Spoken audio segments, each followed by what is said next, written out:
This is the upgrade to the Samsung Galaxy S24 Ultra unboxing and setup.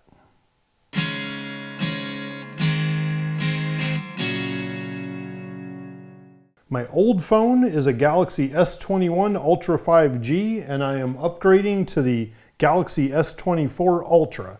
Brand new, had it pre-ordered. To pre-order this phone, I went to the Samsung site and selected AT&T, I believe, as part of it too. And then there's no real option, even in searching, that says S24. So what I had to do is continue looking, and eventually I found a spot where it said pre-order or get on the list for the newest Samsung smartphone. So it wasn't specific to the S24, it just said the newest one.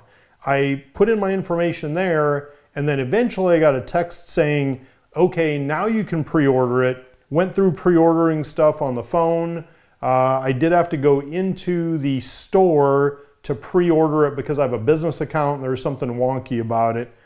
Regardless, I got the S24 pre-ordered. It arrived here today on January 26th. The other thing to note is that when I pre-ordered it, and I've noticed this the last couple of times, depending on your situation with how much you owe on your old phone, it can be more cost effective to pay off your phone, which I did for just over $400. That fact that this was now paid off meant that I got an additional $500 trade-in value toward the S24. So watch things like that, because there could be situations where you can spend a few $100 and save $500. I think I did that last time upgrading to the S21. Okay, the first thing is obviously to open the box. A couple little stickers down here. And I ordered mine in titanium black. Let's see what we all got in the package here.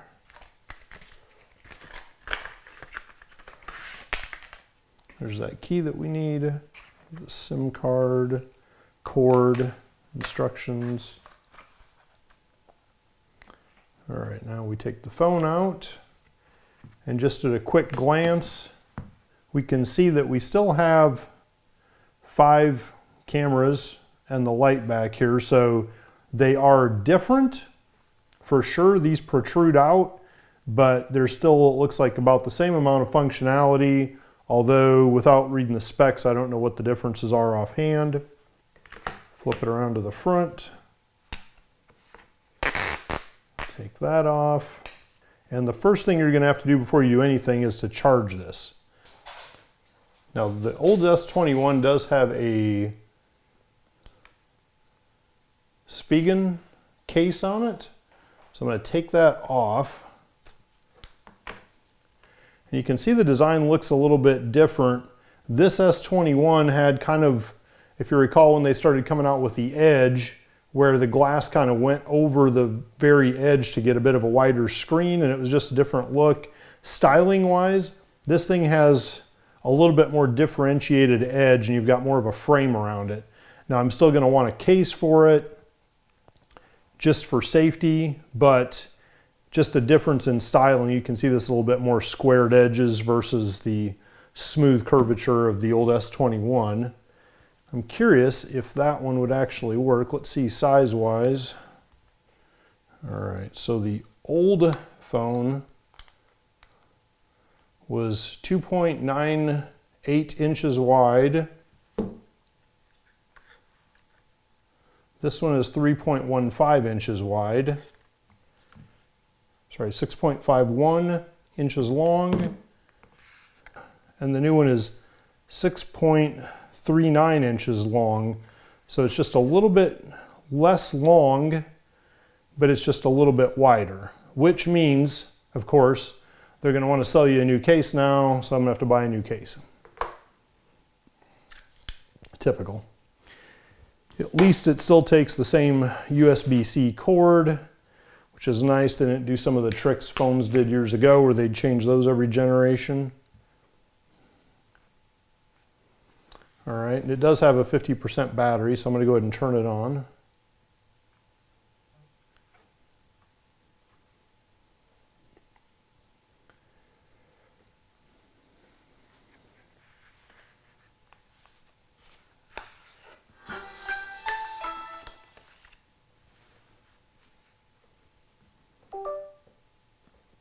Okay, it's going to come up. I will go through this entire process in detail on the recent S21 to S21 replacement phone video. So I'll put a link to that down below, and in the corner here, you can see that entire process in detail, but I'm not going to repeat it for this because it's going to be basically the same thing. If I see any differences, I'll note it in this video. Oh, and it already says set up Galaxy S24 Ultra. It knows. That's pretty cool. So I can set that up. Unlike the example video of transferring from one phone to another, this time I'm going to use the new SIM card. I have a video that goes into that installation and setup through AT&T and everything. I'm going to put the link in the corner and down below for that. This looks like it could be the SIM card, but it's not. You have the charging port. This is the stylus, I believe. Yep, that's the stylus. Here's one hole, and here's the one that we want for the SIM card tray. The speaker does sound a little bit different on this one versus that one. I might do some comparisons later for the videos and pictures and sound. So it's going through all this. I'm going to let this sit for a while and chug, and then come back and check on it in a bit. It is 6:10 right now as a reference.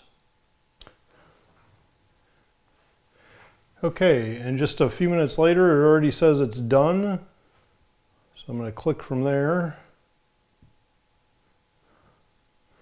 Back to home screen.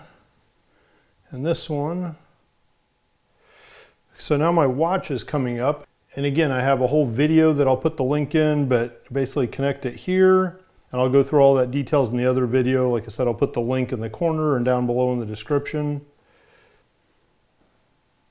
All right, you're all set. Now, do I have the right face on it? Yes, I do. And it's even got the complications where they're supposed to be, which it didn't do that last time. So that's all promising. It seems like it's all moving a lot faster than last time I transferred from an S21 to an S21 as a replacement. I'm going to set my PIN first. Now I'm going to have to go through the registration fingerprints thing. And basically you press it down. So every time you do this, it finds some new angle of your fingerprint to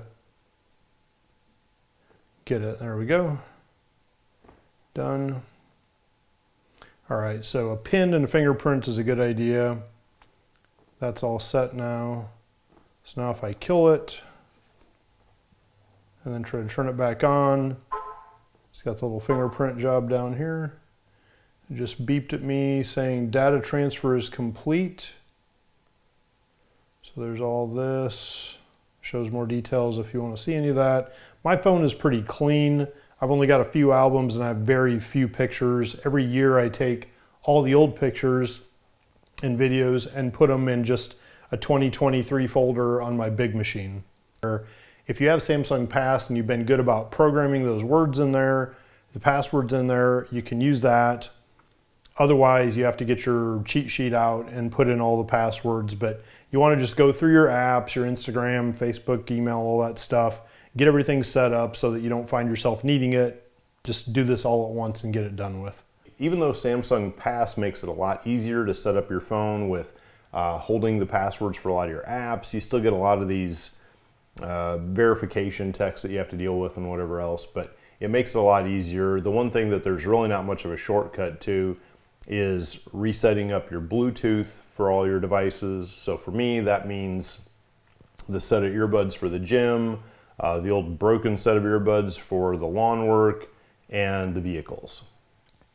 And as I started thinking about it, what to do with this phone, I realized I need to get this back to them because part of the condition of buying this was the refund or return, whatever, that I got trade-in value for this phone.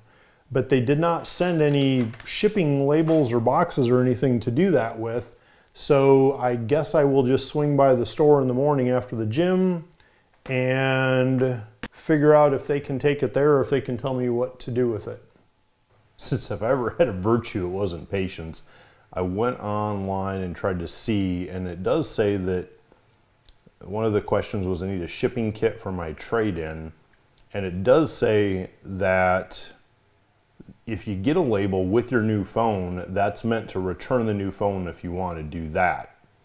However, you should get a trade-in kit. It said the trade-in kit should be there soon, but you can request one here too.